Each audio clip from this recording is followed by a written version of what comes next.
प्याज बेचते बेचते उसे शाम हो गई।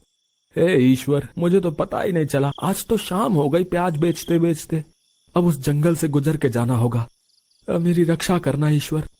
क्या हुआ राजू भाई, घबराए हुए क्यों लगते हो? आज तो तुम्हारी बिक्री भी सही हुई है, फिर तुम ऐसा सड़ेला मुंह बनाकर क्यों बैठे हुए हो? कालू भाई, शाम हो गई है, गांव पहुंचते पहुंचते रात हो जाएगी, और रात में जंगल से जाना मतलब मौत के मुंह में जाना। तुम्हें तो पता ही होगा उस जंगल में जाकर कितने लोग अपनी जान गंवा चुके हैं। हाँ राजू भाई, कहते तो तुम ठीक हो, पर अब जाना तो पड़ेगा ही। भगवान का नाम लो और चले जाओ। फिर राजू अपना सामान बटोर कर अपने गांव की ओर चल देता है। थोड़ी देर में वह जंगल के करीब पहुंच जाता है।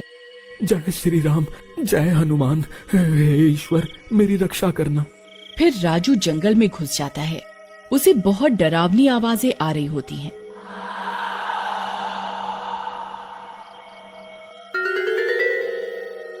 राजू डरता हुआ चलता जाता है। थोड़ी देर में गुफा में बैठी चुड़ैल को उसके आने का एहसास हो जाता है। लगता है कोई शिकार आ रहा है। बहुत दिन से इंसानी मांस नहीं खाया, आज तो मजा आ जाएगा। फिर वह चुड़ैल एक इच्छाधारी चुड़ैल होने के कारण एक बंदर का रूप धारण कर लेती है और अपनी गुफा के बाहर छिपकर राजू का इंतजार करने लगती है। थोड़ी देर में राजू वहां पहुंच जाता है। वह बंदर को देखकर हक्का बक्का रह जाता है। जी महोदय, आप मेरा रास्ता छोड़ दीजिए, मैं आपको कल केले लाकर खिला दूंगा, मुझे जाने दीजिए। थोड़ी देर में बंदर की आंखें लाल लाल चमकने लगती हैं। डर के मारे राजू कांपने लगता है। फिर वह बंदर राजू को उठाकर गुफा में ले जाता है और उसे खा जाता है। अगली सुबह यह खबर पूरे गांव में फैल जाती है। राजू की पत्नी रानी का रो रो कर बुरा हाल हो जाता है। भाई कालू, मेरा राजू कहाँ गया? कल तो आपके साथ गया था प्याज बेचने। मैं तो लुट गई, बर्बाद हो गई। राजू। फिर थोड़ी देर में पंचायत बैठती है।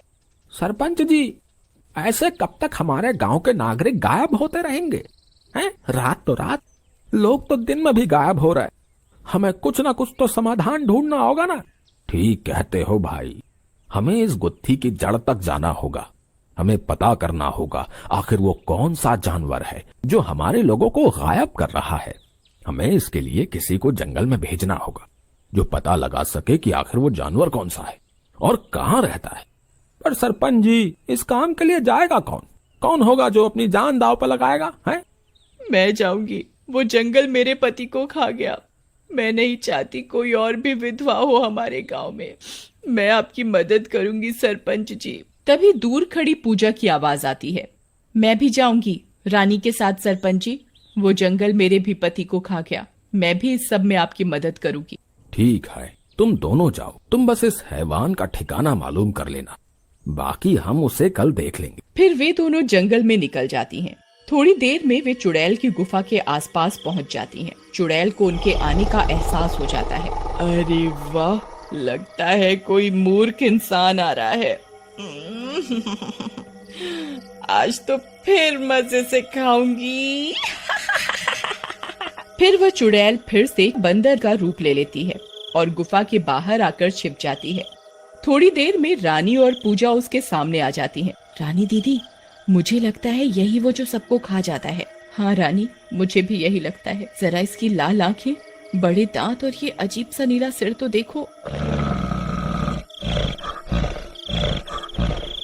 तभी वह बंदर गुर्राने लगता है। भाग पूजा, अपनी जान बचाकर भाग। वे दोनों भागने लगती हैं, पर बंदर पूजा को अपने दांतों से पकड़ लेता है और घसीटता हुआ अपनी गुफा में ले जाता है।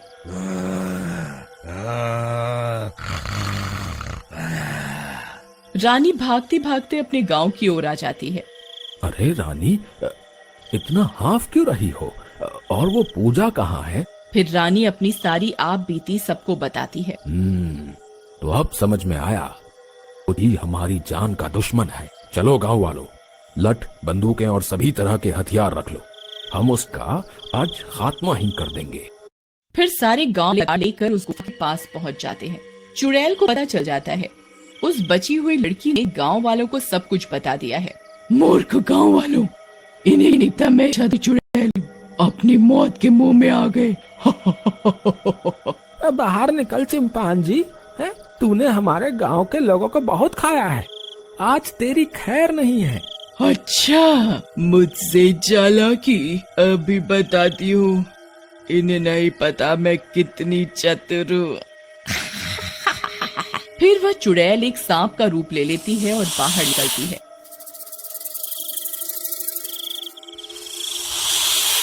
अरे सरपंच जी, सांप कितना अजीब दिखने वाला सांप है। हाँ भाई, पर हमें तो उस मक्कार चिंपांजी की तलाश है। इसे जाने दो, इसने हमारा क्या बिगाड़ा है। फिर वह भूतिया सांप झाड़ियों में चला जाता है। मूर्ख कहीं के, भूख लगी है, इनमें से किसी को खा लेता हूँ। फिर वह सांप अपनी पूंछ लंबी करके एक गांव वाले को अपनी ओर तेजी से खींच लेता है।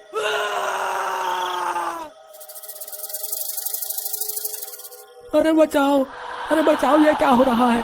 अरे कोई मदद करो मेरी। वह सांप झट से उसे पूरा निकल जाता है। अरे वो मनहूस सांप हमारे भाई को ले गया। मुझे बहुत गुस्सा आ रहा है। अब इसके साथ इस सांप को भी मरना होगा। होती है। मारोगे तो तब न जब मुझे पकड़ पाओगे। फिर वह इच्छाधारी चुड़ैल एक बाज बन जाती है और उड़ने लगती है।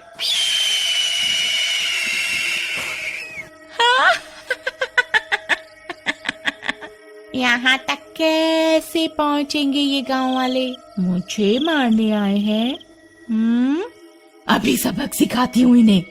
फिर वह बाज उड़ता हुआ उन गांव वालों के करीब आ जाता है और अपने बड़े बड़े पंजों में एक गांव वाले को उड़ाकर ले जाता है। सभी गांव वाले हाहाकार करने लगते हैं। अरे भाइयों, भागो यहाँ से। यहाँ तो सारे जानवर ही इंसानी खून के प्यासे हैं।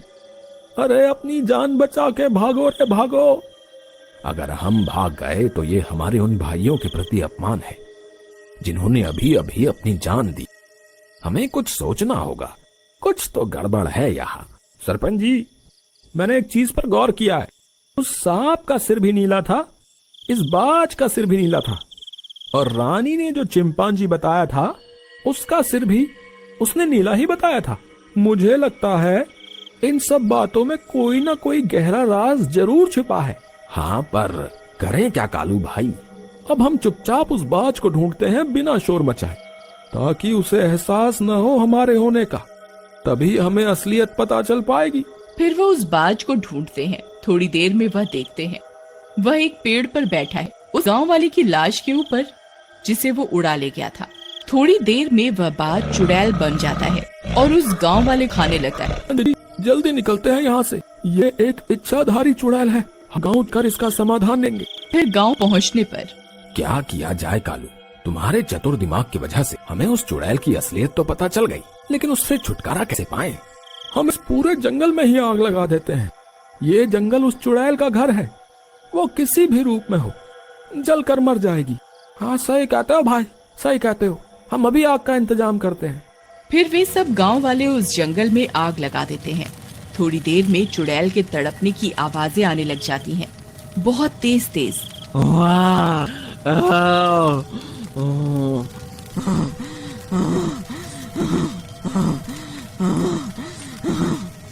ये तुमने सही नहीं किया। मैं एक दिन बदला लूंगी, मैं एक दिन बदला लूंगी।